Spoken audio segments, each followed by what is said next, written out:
여러분 안녕하십니까. 경락체험 오늘 벌써 17번째 시간인데요. 오늘하고 다음 그 2주에 걸쳐서 내 몸과 정신을 살리는 복부 마사지라는 제목으로 얘기를 해볼까 합니다. 오늘 우선 첫 시간에는 이 복부 마사지가 왜 중요한지, 그리고 시작하기 전에 어떤 걸 알아둬야 하는지에 대해서 말씀을 드리겠습니다. 먼저 이제 복부 마사지의 중요성에 대해서 말씀을 드릴 텐데요. 우리가 교양경락 입문에서부터 꾸준히 해왔던 어떤 치료의 3원칙이 있죠. 치료하고 진단의 3원칙이죠. 그죠? 복모혈, 배유혈, 그 다음에 유주경로상의 혈들, 그죠? 그래서 지난번에 당뇨병 수기 치료에서 그 배유혈 쪽에 이 푸는 방법에 대해서 이제 오늘 말씀드렸잖아요. 지난주에. 그러면 오늘은 하고 다음 주에 복부 마사지에 대해서 복모혈에 대해서 얘기를 합니다.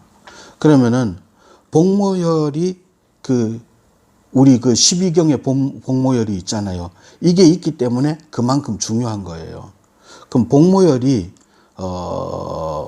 우리 12경락의 복모혈 한번 제가 다시 한번 말씀을 드릴게요. 기억을 한번 되새겨 보세요.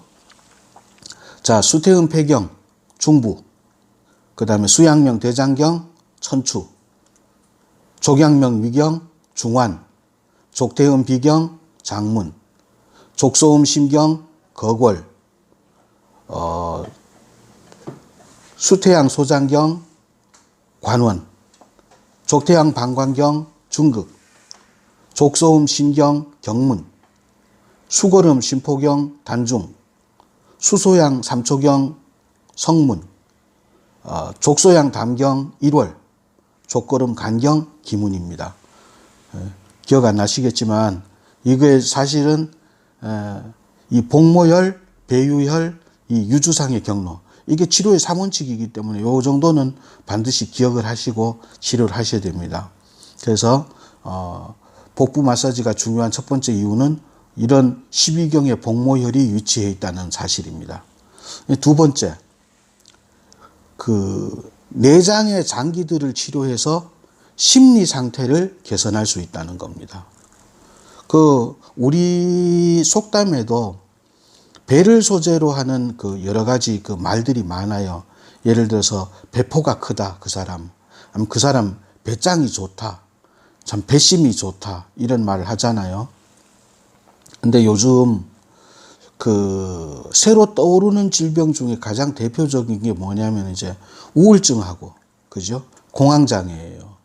그럼 우울증하고 공황장애를 복부 마사지를 통해서 치료할 수 있다, 이런 얘기예요.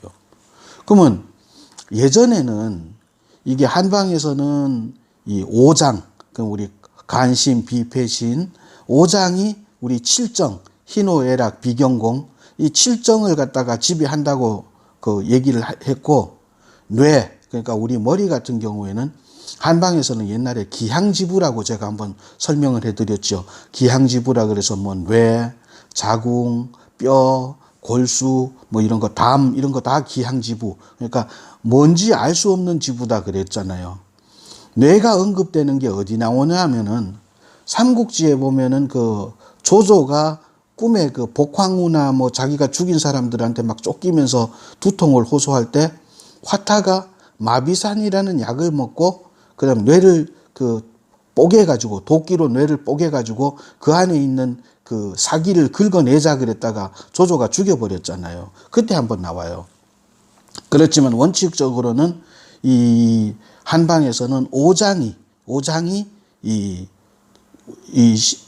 심리적인 여러 가지 요인들을 제어할 수 있다고 얘기를 하고 있었어요. 근데 그게 거의 무시되다가 어떻게 배 속에 있는 장기들이 정신 상태를 좌우하다가 최근에 서양에서 많은 과학적 연구들이 밝혀집니다. 그래서 요즘 뭐라 그럽니까? 장은 제2의 뇌라 그러잖아요. 그래가지고 장의 어떤 장내 세균 상태에 의해 가지고 우울증이 발현된다. 최근에는 장내 세균 상태에 의해서 파킨슨 병이라든지 치매까지도 영향을 미친다는 과학 저널이 나오고 그랬어요. 자, 그렇기 때문에 복부 마사지를 해서 이런 뭐 항우울증 약이라든지 불면증 약이라든지 그다음에 공황장애 약을 먹지 않고 치료가 된다는 거예요. 되는데 만약에 이 칠정기울에 의해서 우리 몸에 이제 병이 생겼을 적에는 복부 마사지만 하지 말고 반드시 심포경을 치료를 해주세요. 기억나죠? 심포경. 자, 그러면 오장하고 칠정이 어떤 관련이 되어 있는지 잠시 이제 말씀을 드릴게요. 우선 간은 노여움을 주관을 합니다. 우리가 분노 그럴 때 분노 어떻게 씁니까? 분수할 때처럼 뿜을 뿜자 쓰잖아요. 그리고 노할 노자. 그러니까 분수가 물을 뿜듯이 화를 왜 하고 뿜어내잖아요.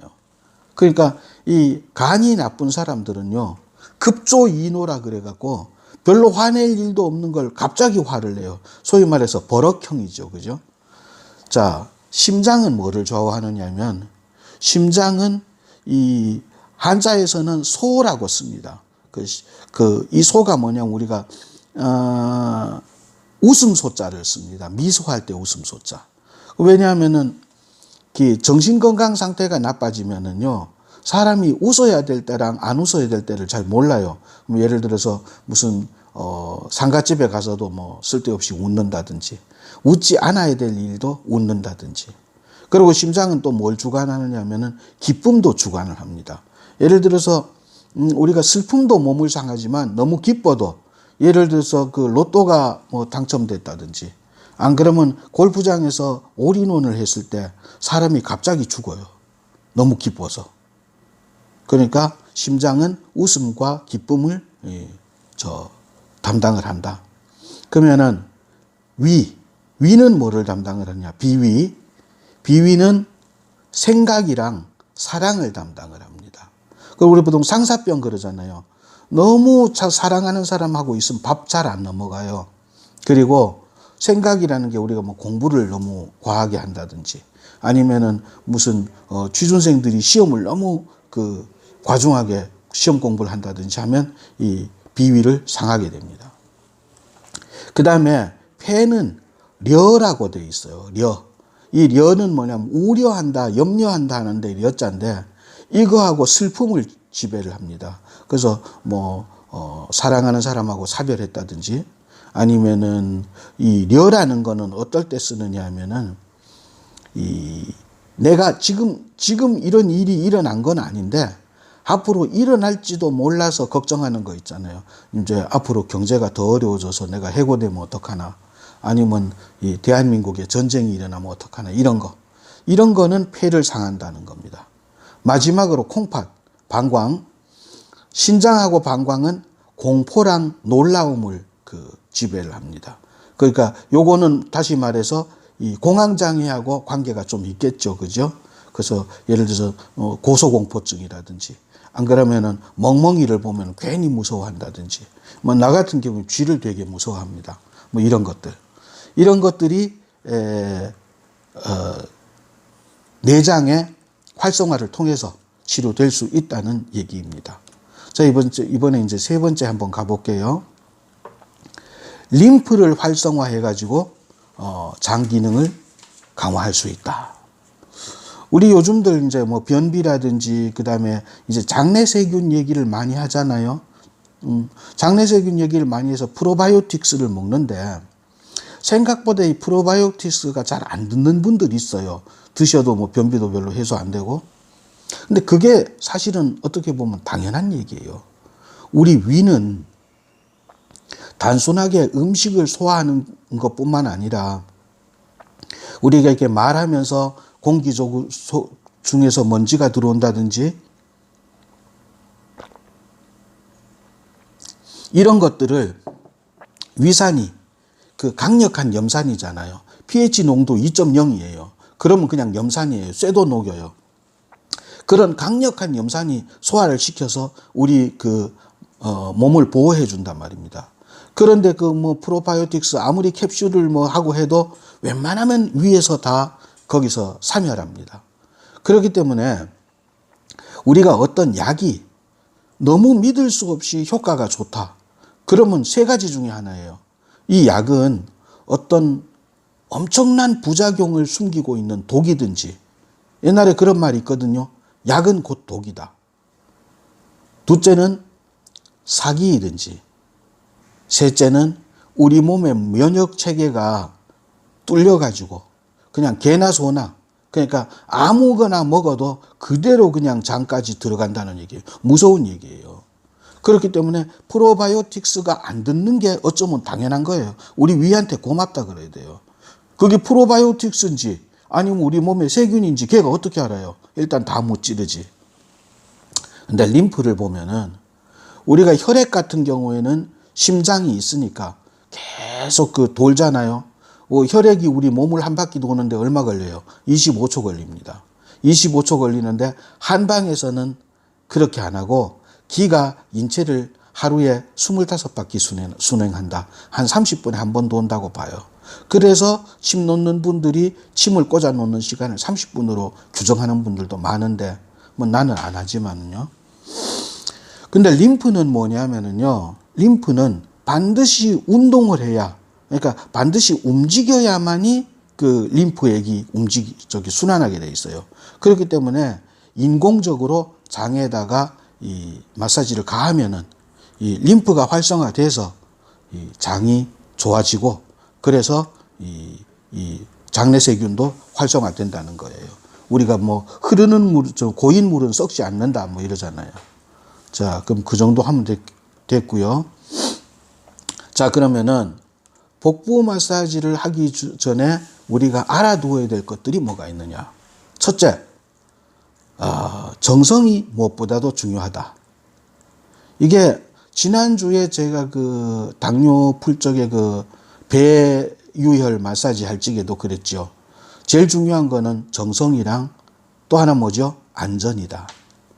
근데 이 사실을 보면은 어느 곳이나 이게 전문가 집단에서는 이 지나친 진입 장벽이 좀 있어요. 예를 들어서 그게 이제 이유가 두 가지가 있는데, 하나는 이제 일을 하기 쉽게 하다 보니까 이제 전문 용어를 쓰다 보니까 입에 배서 그렇고요. 또 하나는 그래야 자기들 가치가 높아져요. 그래서 의사 선생님들은 의료 용어를 쓰고 법조인들은 또 법률 용어를 쓰고 또 우리도 우리 나름대로의 진입 장벽이 있어요. 요즘 이제 시사에서 제일 많이 보는 게 경제 관료들이 쉽게 말할 수 있는 걸 참 어렵게 말해요. 예를 들어서 시중에 돈을 좀 더 풀면 됩니다. 이러면 될 걸 양적 완화를 확대한다 이러고, 이번에 우리가 돈을 외국하고 장사해서 좀 덜 벌었어요 하면 될 걸 무역 그 수지가 마이너스 성장을 기록했다 이러거든요. 그것처럼 우리 쪽 지압하는 분들 속에서도 예를 들어서 지압에도 이게 보사법이 있어요. 보사법이 있고, 특히 장 마사지 같은 경우에는 이 시계 방향으로 하면 장이 꼬인다 그래요. 아니에요. 천만에 만만의 콩떡이에요. 우리 몸 그렇게 약하지 않아요. 그 사실 제가 이 강좌를 작년 2월 20일 날 시작을 할 적에 생각했던 것이 이 마사지, 지압 이런 침의 사실 대중화예요.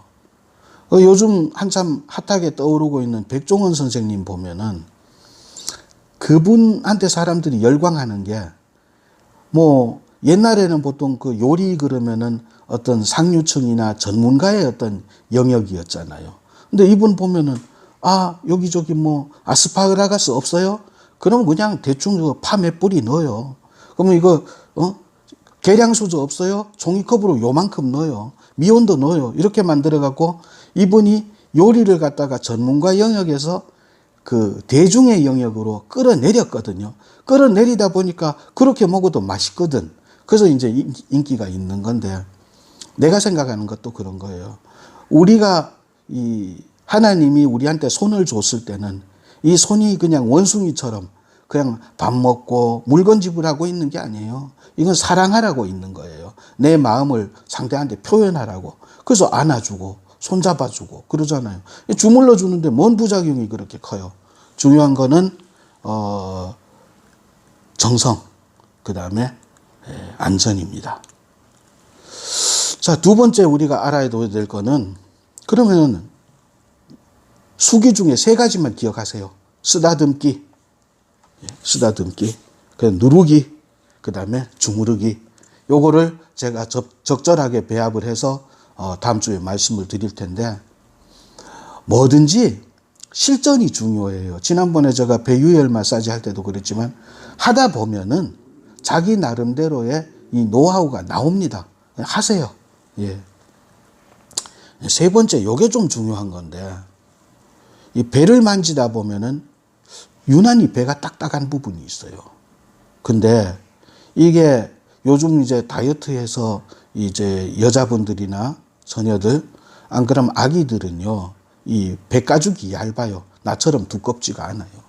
배가죽이 얇으면 배에서 눌렀을 때 그 척추의 앞부분, 그걸 추체라 그러는데, 내가 옛날에 한번 설명했을 거예요. 거기가 만져진단 말이에요.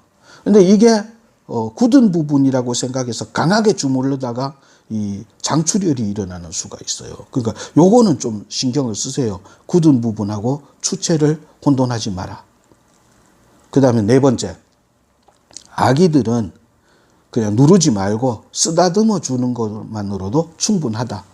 이게 뭐 시계 방향인, 보통 이제 장 마사지 아기들 쓰다듬어 줄 때 시계 반대 방향으로 이렇게 돌리라 그러는데, 안 그러면 장이 꼬인다고 사람들이 그래요. 그럼 우리 어릴 때 할머니들이 누구 배는 똥배, 할머니 손은 약손 했을 때 그때 그럼 장 꼬였습니까? 안 꼬였잖아요. 자, 그럼 다섯 번째, 이 급성질환보다는 만성질환에 맞다. 복부 마사지가.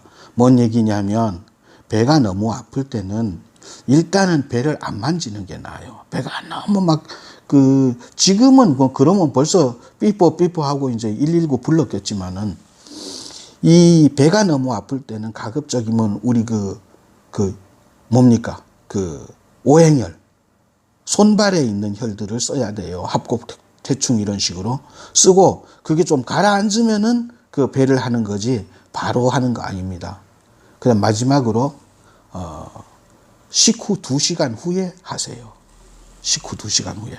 요 정도만 알고 다음 주에는 제가 직접 이제 그 실기를 보여드릴 텐데, 오늘 또 이제 클로징 멘트 좀 해야죠.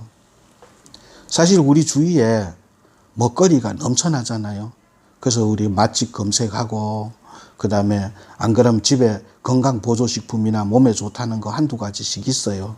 근데 제가 부탁드리고 싶은 거는, 그런 맛있는 거를 먹고 맛있는 거를 찾을 때마다 내 영혼을 위해서 어떤 이 먹거리를 준비할지, 그래서 계속 영혼을 갖다가 챙겨주세요.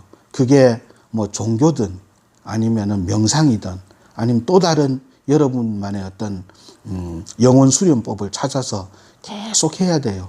그래야 이 연꽃이 그 더러운 진흙 속에서 이 아름다운 그 꽃을 피우듯이 주변의 변화에 상관없이 여러분들이 자기의 존엄성을 유지를 할 수 있습니다. 여러분 보세요. 지금 내가 마시고 있는 이 물컵에 소금을 한 숟가락 집어넣으면 너무 짜서 못 먹어요. 근데 저 큰 그 일산의 호숫가에 가서 그 호수에다가 소금을 한 숟가락 집어넣으면 아무런 표시가 없어요. 그것처럼 이 사람의 마음이 커지면 이런 뭐 작은 근심, 걱정 이런 거는 잠시 그냥 호수 위에 이는 어떤 물결 같은 거예요. 그냥 사라져요. 그래서 옛날에 중국에 그런 글이 있습니다. 큰 산은 더러운 흙, 작은 돌, 그런 모든 걸 받아들여서 큰 산이 됐고, 큰 바다는, 대해는 구정물, 똥물, 맑은 물 다 받아들여서 큰 바다가 됐다. 여러분들 세상 살면서 너무 지금 일어나는, 눈앞에 일어나는 일 가지고 너무 좋고 싫고 너무 바로 판단하지 말고, 더러운 진흙을 받아들여서 큰 산이 되고 구정물을 받아들여서 큰 바다가 된 그런 처럼 여러분들 큰 산, 큰 바다 되세요. 저 같은 경우에는 아침에 딱 한마디 하면서 나와요. 오늘은 어제보다 좀 더 철이 들어야지. 여러분 감사합니다. 다음 시간에 뵙겠습니다.